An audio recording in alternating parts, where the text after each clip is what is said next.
Whoa, whoa, whoa. What? Hold on. Did you see that? Did you hear that? I think I think something just happened. I'm pretty sure those were the words that just happened today. Oh my gosh, I can't believe we're up and running already. It is set, it's going, it's happening, yeah. I've already seen one thing post, now we're getting ready for everything else, because we're going live to like 6 different places, even though it's straight up ready on Twitter and YouTube already. It ain't live everywhere until you know. I say, even though it's straight welcome up to the show, and that's right, today, I can't even say today is the, woo, woo, woo, woo, go all the way to it, World Creativity and Innovation Day. So I'm super glad that I'm able to do today's episode about Android security feeds for both your home and your business. And this is going to be an introduction to the how-tos of how to get to it, to do it, so that way you know where you're going from here. Okay, I am still trying to get the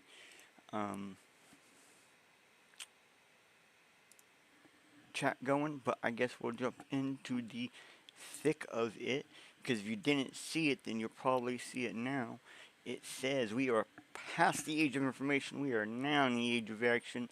So let's take the old information giving devices, Android phones, and recycle them into usable action devices today.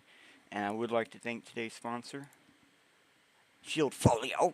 That's right, Shieldfolio. If you look over to the side, there is a QR that you can scan at pretty much at any point in time. It's also right above me right now, and it'll take you to the website where you can go ahead and purchase one of their stone books. Actually, I have one of their stone books. They're absolutely insanely good. Stone paper, and you can use it to put down seed phrases. I actually even use it to put down passwords and such for various different places. Where they're ghost pin, it makes it even easier to make it a little bit more hidden, even out in the public. So again, thank you, Shieldfolio, for sponsoring today's episode. I'm going to go ahead and jump into the intro.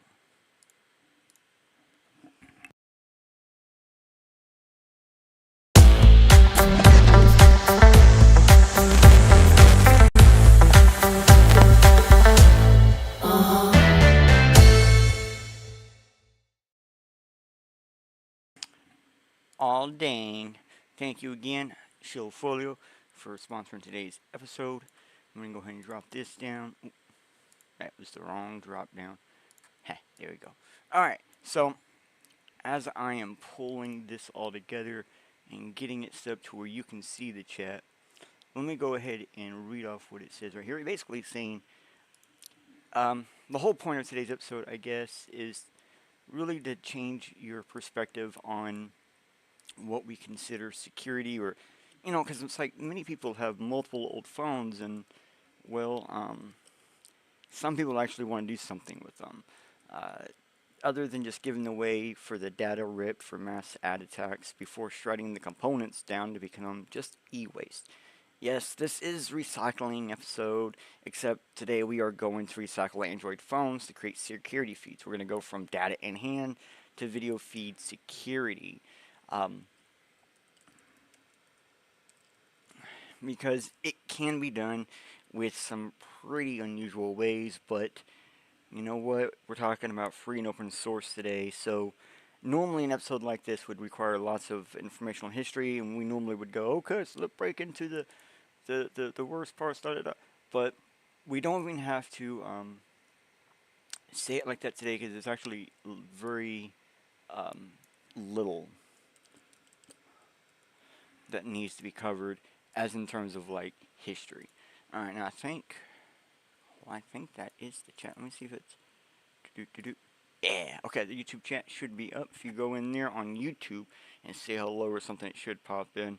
That's the hope for the best. It didn't really work out last time.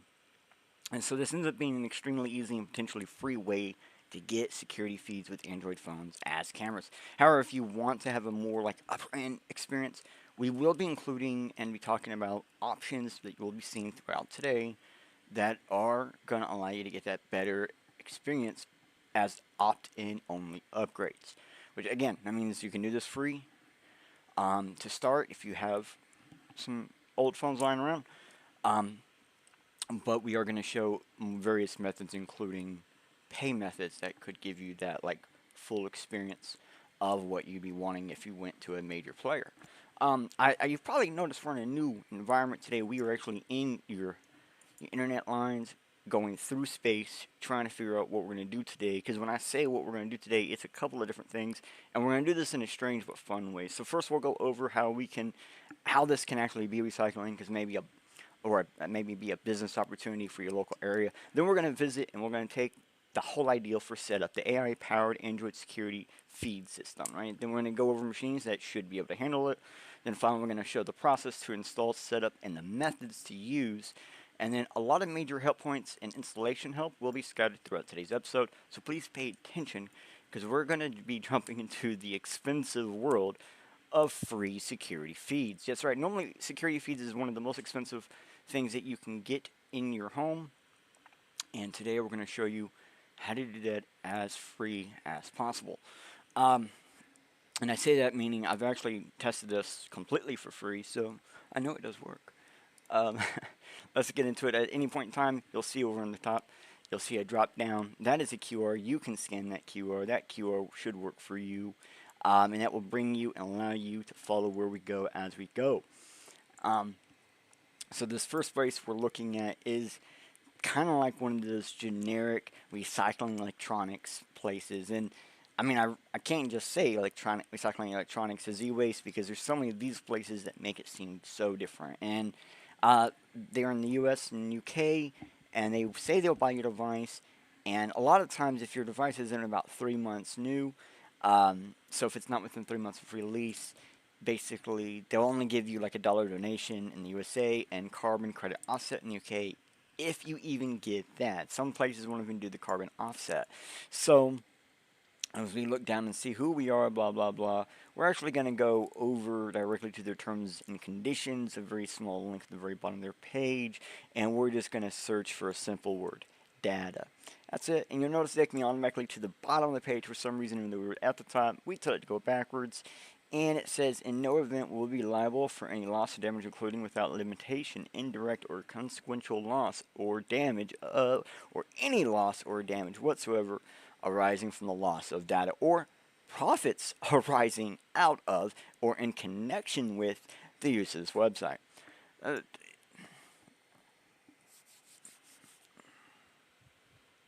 Yep. So, they sell data and are not responsible for it, apparently, or according to them, they are not responsible for it. Gosh, how nice of them to make themselves not responsible for stealing your data and selling it. Kind of hard to remove one's own data from a broken device, something they do accept. Again, don't trust me. Here's the QR. So we're going to go to the next. This one is kind of the exact same thing, but this one's, I think, in the US. The other one was in the UK. And if we go here to their FAQ, and we just, well, what's this? Shops and tips, how to do this, yep. Let's just keep going, What's this, data destruction guarantee? Let's see, Green Square offers data destruction guarantee, giving you peace of mind that your privacy is protected. And we do this by removing all non-public information and PII, personal identifiable information, from each device we receive through a meticulous inspection process at no cost to you. Well, I hope it's at no cost to me. They're going to be selling that. All user information, including names, phone numbers, blah, blah, blah, and emails and downloading, are permanently erased from the devices and are set to factory default. Well, why would you go through and painstakingly remove personal information if you're going to delete it? Well, that just means that you downloaded the files first after you took all this information out of it. And, well, if you go ahead and kind of go back through some of my previous episodes, we've talked briefly over different ways of how removing your identity from data is kind of a BS lie, and how you can even use the fingerprint information from it. Like, you can show just the fingerprint hash that can be used to then determine your actions outside of that environment. We've talked about it. There's some episodes about it. You might want to go check them out. But I would recommend this one right here. This is the one we actually cover a lot of that right there.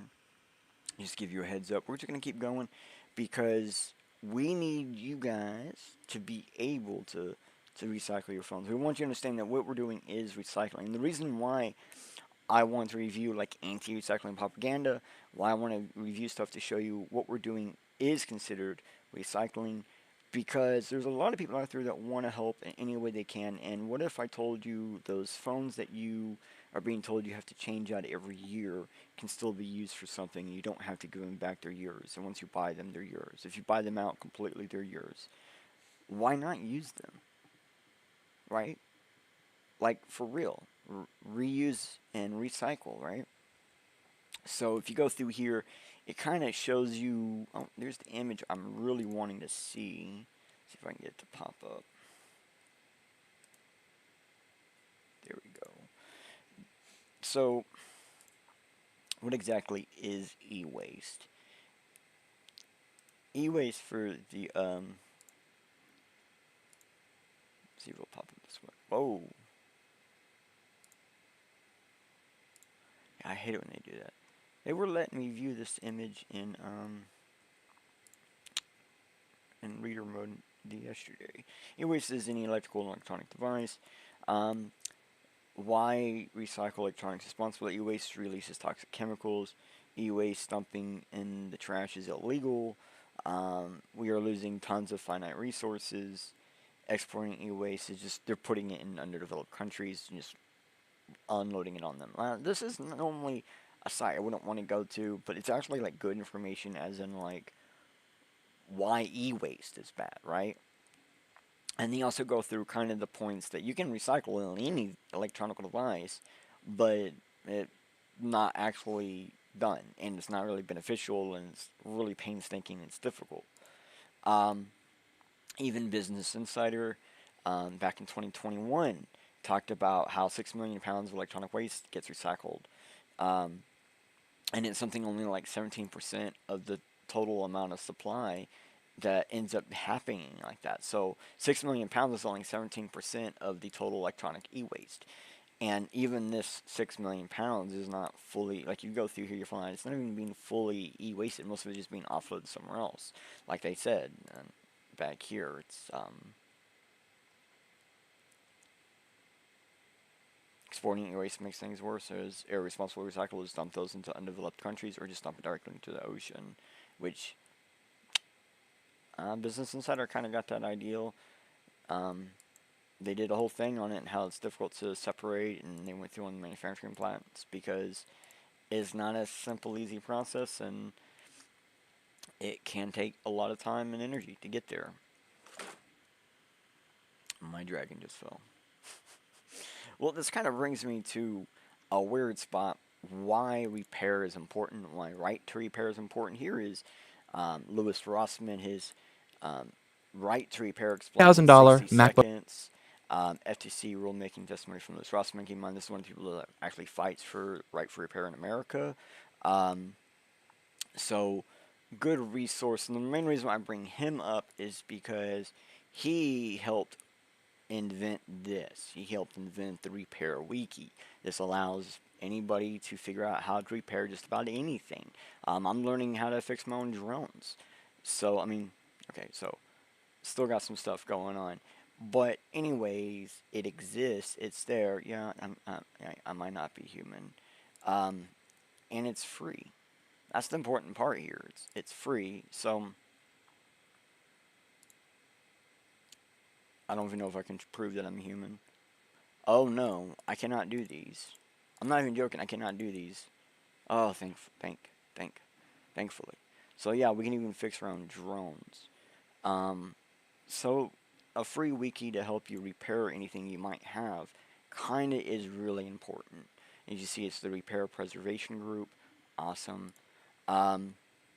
So the reason why we bring him up in the first place again is he has, well, let me go back and make sure you get this Repair Wiki QR again. Because he has actually talked about how cloud cameras breach Fallout. Like, basically, there's a bunch of cloud cameras. There's one where they had proprietary servers and their system is shut down, and they were still selling. Like, you could still buy these devices on Amazon at the time that he was doing this, even though they were no longer usable. And that's when he brought up the fact about this. He's the first person ever to basically bring this up to me. I never heard of this before. Frigate, and that's Fry, Frigate, gate dot video. It's the link. And this basically allows you to take any video feed you have and tunnel it in. Well, yeah, I think it's tunnel it in or port it in, and give you AI capabilities for notifications and such. Um, and start auto recording and all these different things for your feed, any kind of video feed you have. Um, so I wanted to show you guys. It's really something to get a hold of and install. It can be installed in quite a bit. It is recommended to be installed on Linux. So just so you know, that is the #1 way we're going to look at everything, is be doing stuff on Linux. You can see here it's strongly recommended to use a Google Corral, $60 device, which will outperform $2,000 CPUs. It was actually basically designed to work with this system specifically, but it can work with pretty much anything, like quite a bit of different ones. And it's basically this entire website. You just start at the top and work your way down every one of these things on the side. So underneath the little thing, well, yeah, guess you can't fully see that, can you?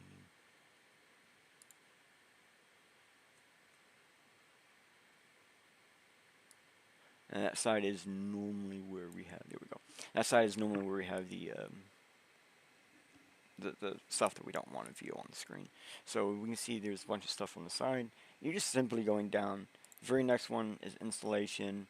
Little things to remember if you're going to be using integration. So if you're going to have a way to view the stuff outside the home, you're going to need an MQTT broker, and you're going to have it on your same setup. So you do have to go through that if you want to do that. If you're just wanting to use this for the stuff for when you're at home, then that's completely different.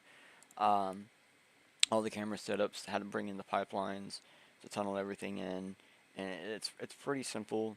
So basically, like, they're always decoding and checking, and then once they say, yeah, let's timestamp that recording part, and it shows you how everything works, even though you don't need to know it. It gives you a lot of information.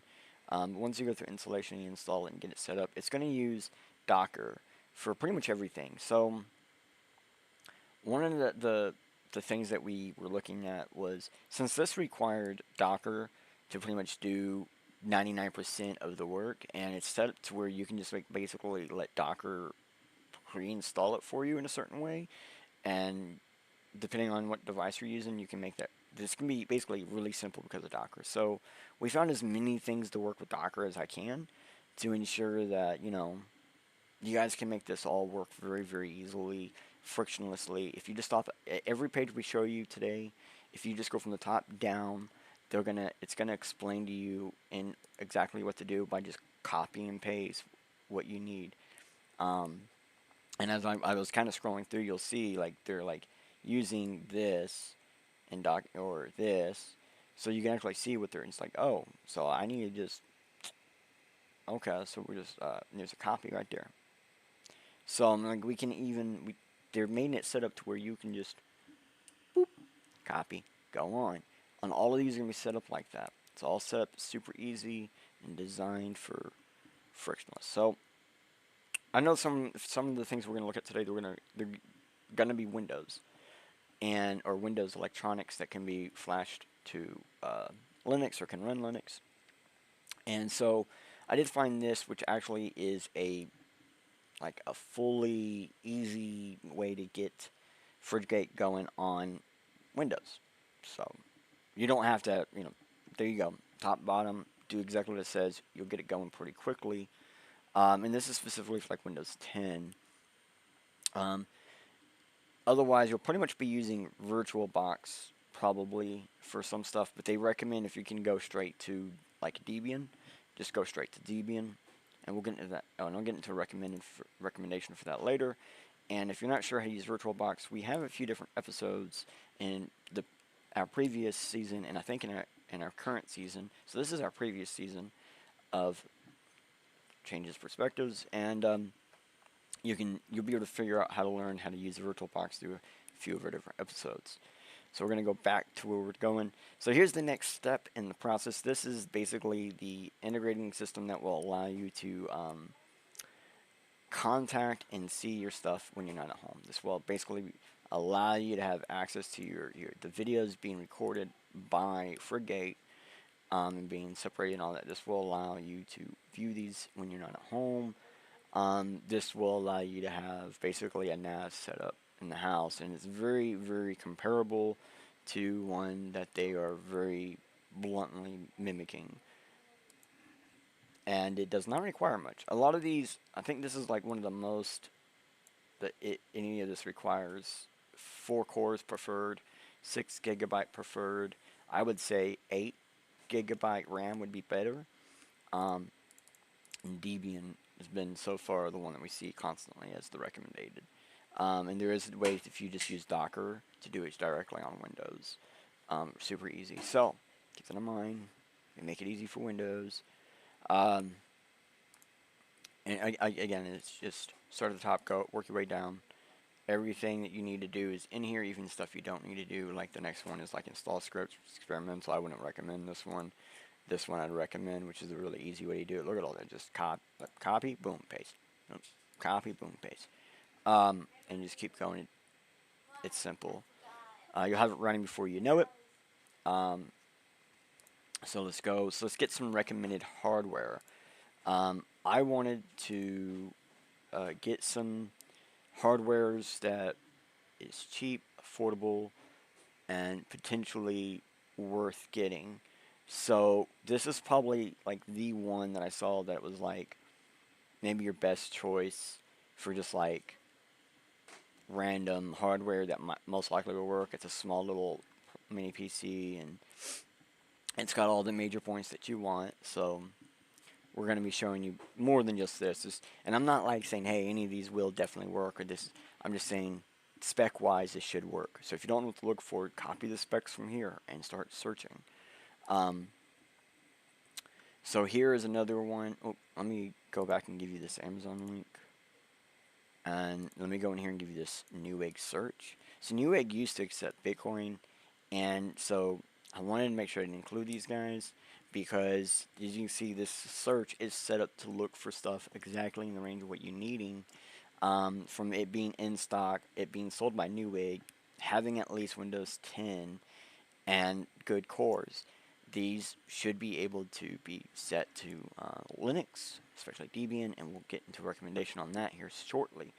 So just keep in mind what you're seeing here. These are all, a lot of these computers start off like $100 and then go up, and that's fine. Small form factors. These are kind of like server-like PCs, something perfect for an in-between device. Even some really small form factors, almost like hard drive base sized. And even micro PCs might be able to fit inside your current tower if you're using a big tower. So I wanted to get weird, because I have actually ran entire mining operations off of cell phones, and I'm going to show you a few Android phones and devices made that are Android based that should be able to run the setup that we're looking at as a server. So device as a server, and you may not be able to flash it to Linux, but you should be able to run Frigate image through the Linux kernel system or through a console terminal, but you may have to adjust your commands for the Android dev system or scripts. But should work, has all the specs to run these things, and should have all the power to run these things. As sad as it is that it's just a phone with that much power, and it's not going to be the only one here we're looking at. All of these phones here potentially should be able to run our system that we're looking at, which at the moment is Frigate and Image. And I'm not talking about using these as cameras, I'm talking about using these as devices, a server. Any phone that can download the app that we're going to be going over later for turning it into a camera will be able to be turned into a camera. So you don't have to get a super expensive one for that, but you get an expensive one for a device as a server. Yeah, I just kind of got outed, saw a couple of phones that I actually use as devices servers on this list. Actually, 3. That's cool. We're going to keep going. So, dismiss, I don't care. So, here's another Android device. Here's a tablet, though, something a little bit with a screen And we are showing you things where you might not have a screen. We have a solution for that.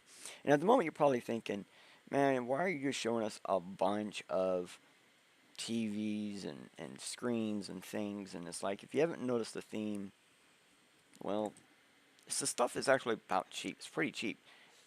You'll be spending about $100 USD or 95 euro or 80 pounds for the bare minimum of the average hardware for, for decent use, and it's going to be about double for anything more than that. And if you want a high-end one, we're only talking somewhere like 300 to 500 US dollar or 245 pounds.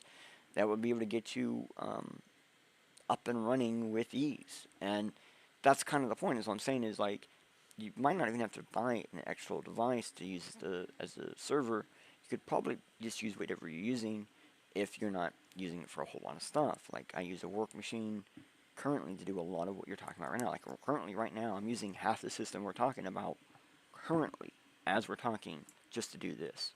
Because I use one of the things that we're going to be talking about from a motion capture camera. And so these are simple systems, simple setups, and simply easy to do. So for example, here's an unlocked phone that should be able to handle everything we're talking about right now with ease. That would basically allow you to take your server and, hide it. Imagine having your server and your phones. These are all small possible devices that can be plugged in and managed separately without having to go to the actual device. You can still manage it from another device. And that makes this a more hideable system, one that, like, criminals could come in and not even know they're being recorded, or know there are cameras lying around. So here's another Samsung that should be able to handle this system. Here is a Motorola that should be able to handle this system. Yes, I am purposely showing some very generic devices that are unlocked and able to do more than just run it. So here is the Debian that I would recommend for this setup. It's Rock 4 Debian. It's a fairly simplified Debian version. It's designed specifically for working around internet systems, and it's quite simple to get set up and running. Compared to non-Debian systems. For a Debian, it's averagely simple to set in to get going. It's I would say easier to configure than regular Debian, just because it's a simplified setup. And there's quite a bit you can still do here, and it gives you a very good feel. I think most people will enjoy this one quite a bit.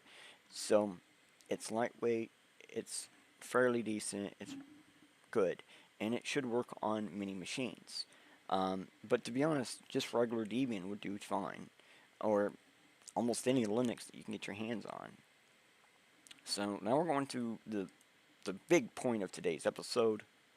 How are we turning a phone into a camera? So Dev47 Apps, they make this one really cool app called DroidCam, and DroidCam is exactly what we're talking about. I'm using DroidCam right now to run the webcam, which is actually in OnePlus, like 7T or something, and it's being used for my motion capture. It's one watching my hands and keeping track of my head as I move around.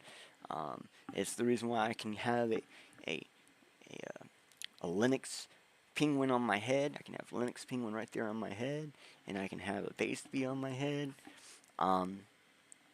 So yeah, and we're going to do a little bit of a demonstration, because this is the thing that's going to take us and allow us to pretty much do everything. As you can see, it's doable on Windows, Linux, and Android and iOS. Here we go.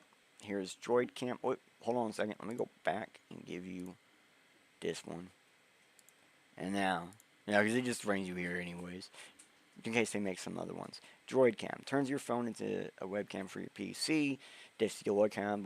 Hold off on buying another one. Yes, it does work over the internet and over the cable. So USB. How does it work? Get it for your phone. Get it on your client. Get the client on your computer. Link the two together. Boom, you're done. Roasted. It really is that simple. They do have an OBS plugin, so we're gonna also look at that. I want to just point out and show you, they have help pages, including a help connect page. There we go. And this shows you very simple how it is. Like you see these there, make sure they're the same over here and click the button. Um, see this? Yeah, just set up to developer mode. My phone downloaded my stuff for me. I didn't have to do any of this. I just had to turn on developer mode, turn on the debugging thing, and then say OK, and it'll connect to the computer, and then it worked. Even on here's how to do it on the Apple. Here's how to connect with just the browser. You can actually once you have this running, you can actually take this and run it to the browser and view what you're looking at. Here's how to do it with hotspots, USB tethering. I've been doing it with USB tethering for a while now.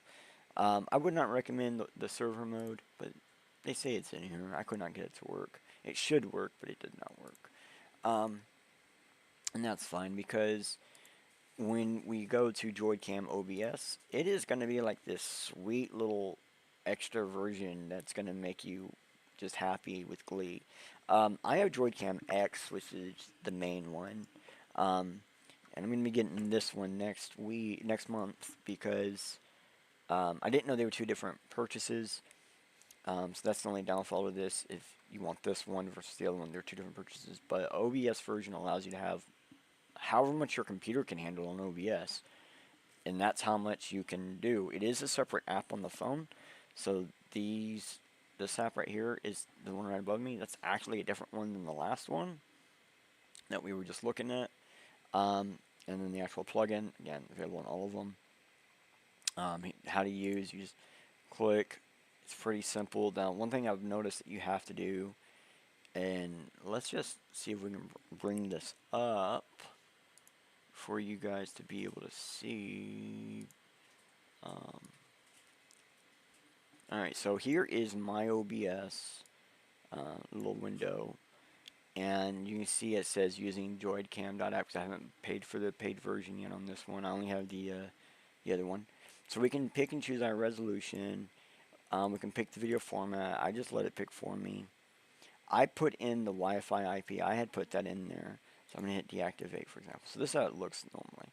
So I put in this here, and it shows on my phone screen, the app. I have JoydCam OBS running on the phone, and it says, hey, here's your Wi-Fi IP, and here's the port. So I just have to put that, make sure this is the same, make sure this is the same. Enable audio, deactivate when it's not showing, turn off hardware acceleration. You can allow hardware acceleration. Now from here, I was very confused. All you have to do is hit activate. And if it can find one, it should activate. Okay. Okay. And then, wait a minute. Am I still in line? Oh, let me restart it.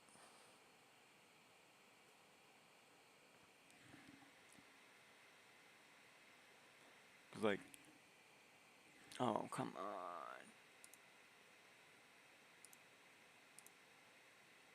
Yeah, you hit activate and it just looks for one. That sucks.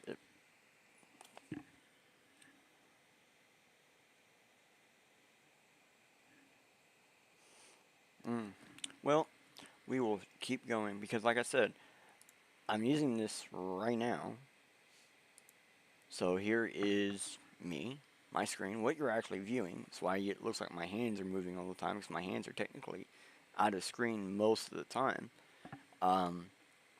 The camera that I'm trying to get back on with OBS is my actual hand camera, the one that comes down and it helps get my hand set up so it looks like I'm actually typing stuff while I'm typing and stuff. And you can see we can have up to 3 cameras on this setup normally.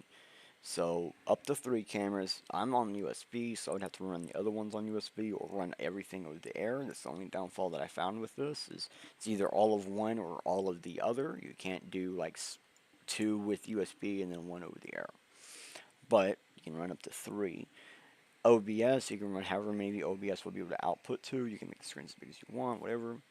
So what happens when you don't have those options? to run with it, well, I mean, really, you almost always have the options.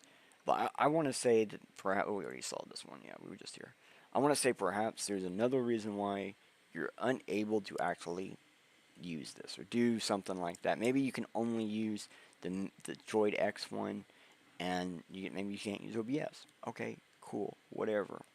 Um, there's Space Desk that basically allows you to extend your display. So what you can do is you can just extend your display to your computer. I use it to extend my computer display to a completely different device that I use when I'm working on things. I use it as a video monitor. So I want to bring it into play so you guys can see what's going on. And we can see they do offer like a video wall option.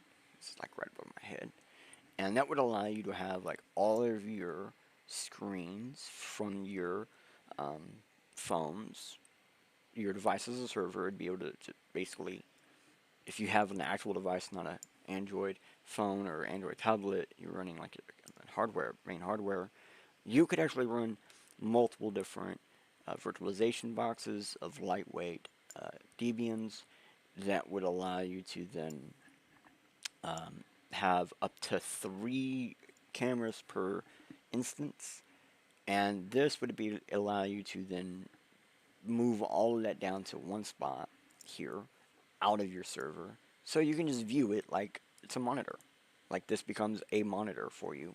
If I actually hit on, it will actually mess up my monitor, and that's because of a driver issue. So move that out of the way. So here is Space Desk. And Space Desk, again, like I said, it can be used for free to start, and you can pay for licensings, which was kind of cool. The fact that they had various different ones for various different reasons, so you can find one that suits your need. I like that. And it's super easy to do. Like, oh my gosh, it was like click, click, done. What? I was like, that's it? Holy crap. So we got this whole thing for you. I don't have links for these, so you're going to have to just view them here. So we got this little step-by-step guide. First, you want to download Frigate. Then you want to download Immic. Then you want to download DroidCam app on the phones. Then you want to download the DroidCam client on your device's server or main device. And then you want to download Space Desk, the monitor, if you need it. Not everybody's going to need that. Or you would get the DroidCam OBS instead, which I did not put on here because I ran out of room. But whichever one you're going to need, you get that version. Okay? So that's the order of download. So what we're going to do is we're going to go through this guide. We're going to basically install the very first thing, install everything after downloading each software. So you download it in order. After you download that one software, you install that one software. Then you go to the next one. You restart your computer or device as server. Then you get DroidCam or the OBS with plugin running on the computer or device as server. And if you notice, the device as server has 2 additional things you have to do. You have to get Space Desk running if you need it, and connect Space Desk so you can see if you're not running it through a monitor. Activate the phone's Droid cams on each phone. Activate their Droid cam, get each one of those turned on, allow them each their IP to attach with the system, and then connect the video lines through FridgeGate. So this means that when you activate the phone lines on Droid cams, you need to make sure that they are activated on your device's server, and then after all that is working, you go into FridgeGate, and using their instructional manuals, you pipeline your videos feed in there. And once you get that set up the first time, okay, the only thing you're ever going to have to worry about after that is the individual phones. Like if a phone was like to turn off on accident or whatever, you might have to go turn it back on. And if you're running them through the USB or over the air, you can still have them plugged in to even a smart charger, so that way it's not always charging all the time. And I even use smart charger apps on the phone when I'm it's a phone that's always plugged in. So I'll run it in a smart charger, a charger that I can turn off and on when I want. The phone can also activate it through an app to turn itself on and off as it needs to. So if it gets down to a certain point, it can turn itself back. It can turn on its own power, and when its power is at 100%, it can actually shut off its own power. Only used for a smart plug that I have ever found. Devices turning themselves on and off. And then you integrate image into Frigate with the assistant immigration to have the same MQTT broker. And then you're done. Once you do all of that, boom, you're done again. And once after all of that, all you have to worry about is just the phones. Making sure the phones are good. And if you set up stuff right, like smart plugs, phones have their own app, IFTTT, to set up the power situation and just run your power feed through a video line to itself, so that way you have a way to activate your IFTTT. Sounds complicated. It's really easy. You got that. Well, okay, so let's actually go over these designs. So we see right here, single monitor, up to 3 cameras, and it's kind of simple. So we can see phones or cameras, each one of them connected to the Wi-Fi in this example. All the examples we're going to go over using Wi-Fi, but just remember, if it's not all Wi-Fi, then it's all USB cables, so whichever way you connect one of these, connect all of them the same. I couldn't find a way to do it where you have one connected one way and it's still fine it the other way.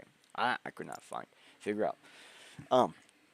We have internet going to the router, we have the router talking to the computer, and we have the computer monitor is what we're looking at right here. We have Droid Cam running, we have 3 cameras going, we're all good. This is running. We use OBS to record what's going on, and boom. Now we have a way. Or actually, we're going to be using Frigate in this case, pipeline these 3 lines in. And if it's anything like OBS, it's going to be like drag, drop down. It's going to be a drag, drop down menu that you're going to click and be done. Or, that's it. So, pretty simple, basic. You got this. So let's mix it up. We got the single monitor design, but up to who knows how many cameras. This is just using the OBS plugin. You can see we have 6 phones running. We have 1, 2, 3, 4, 5. We have a bunch of screens available. So we have a bunch of lines going on down there. So we can see a bunch of little video screens in OBS plugin. And the only thing that changed, we have more of these connected. And that's it. It's on through OBS. So we're using the OBS plugin, the OBS plugin app, and the OBS plugin, and we're running it there. And that's it. Everything's through Wi-Fi. No USB cable in this, but you can actually use OBS plugin with the USB. It's just I didn't figure out how. I didn't take the time to figure out how to separate all the USBs to get more than one feed in from it. And the Wi-Fi one it's just how it works automatically. So let's continue. So we can see here if we're running device as a server in between our main computer and the thing. So the device as a server is running the OBS with plugin, and then we're running Space Desk to just view OBS on that device as a server. So now Space Desk is a video monitor. Nice. So at this point, you should be able to figure out how all this works. If it's a single setup, just using Droid Cam, same exact thing when you have the device as a server. You're just using Space Desk to view that device as a server for a monitor, and that way you can get the Droid Cam running. You can check up on it and stuff like that. You can handle things. You can work with it, everything, as if it's just part of your computer, bro. And then, like once it's set up, it's running, you're good to go. You just have to keep those cameras going. So that's the whole point of Space Desk. And I wanted to give you guys more help for this because they do have a handful of different things. Some of the things I found to be really helpful in here was, can I use multiple phones at the same time? And they actually recommended the Joy-Cam OBS as an alternative, and it ended up being a much better alternative than I would have ever initially expected. And at first I couldn't even get it to work until I viewed, I think it was,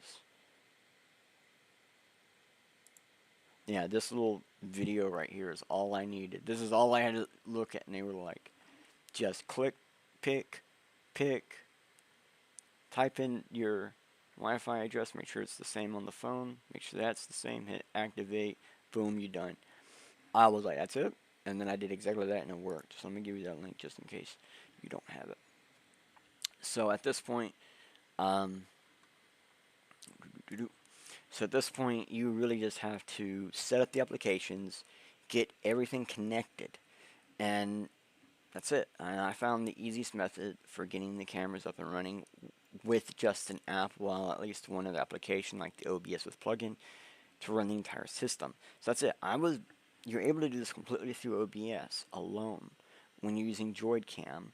I like Droid Cam X. I haven't played with Droid Cam OBS enough, but I guarantee I'm going to be liking it because I like the way it looks on the phone for sure. Better controls. But yeah, you can run this entire thing with your Droid Cam app on your phone plus one app on your device. And if you want extra, I showed you at the beginning. I showed you all the extras up front, and then I showed you what little you need at the very end, which is simply Droid Cam and OBS. So again, of course, you were shown how to create your own backend through the simple Docker, using like to get the frigate and all that set up. Also, you were able to get image set up through Docker pretty simply, and we even showed you to do that on Windows, or showed you a way to do that on Windows. Someone else showed you how to do it, not me. Of course, you were, I know it seems a bit weird, right? But almost everything shown today is free to use. With paid options, you have to opt in for the extra features. And the whole thing is FOSS, or just about almost all FOSS. So I gave some really helpful recommendations for devices as servers, gave an operating system that's easy to install, Rock for Debian, and use while showing multiple ways to connect everything, including using your device as a server from your normal setups, multiple setups, 3 setups, and beyond. Even with the AI notifications, you can get this whole thing set up. Well, let me rephrase that. The base setup with just 3 cameras, about 1 hour. The AI notifications, and getting all that set up on its own, about 2 hours. Integrate image is another 30 minutes. Using a device as a server, add 45 minutes at the very beginning. And so if you really think about it, between 1 and 3 hours, you can have an entirely fully capable Droid Cam security feed system, pretty much wherever you want it. And most people honestly believe a home security feed would require tons of equipment, a company to oversee the servers, galore, wires everywhere, and so much more. But today I showed you the way to get a simple, hideable, easy to manage, and wire capable or completely over the air system for every part, camera, server, monitor, and the best part, most likely there's a few people out there that will be able to do this with up to about 3 extra old Android phones and do it completely with no extra cost. They'll just be able to get it going. And that was kind of the point, is to show you that, no, your home security, your business security with video cameras doesn't have to be proprietary, doesn't have to cost, and unless you actually want to get the extra features or pay the devs, paying is up to you, really. But before we go anywhere, I want to bring up one last thing. One last thing before we go. So there's this post by Naomi Brockwell. It says, it's World Creativity and Innovation Day, so we wanted to spotlight Linux, a monumental example of ongoing innovation in open source triumphs that powers our digital world. And absolutely, Naomi is correct on that. Linux does power the world, and I wanted to point out that I thought today was a great episode to have this on, just simply because, well, we are using what some people might actually call innovative technology to make a difference.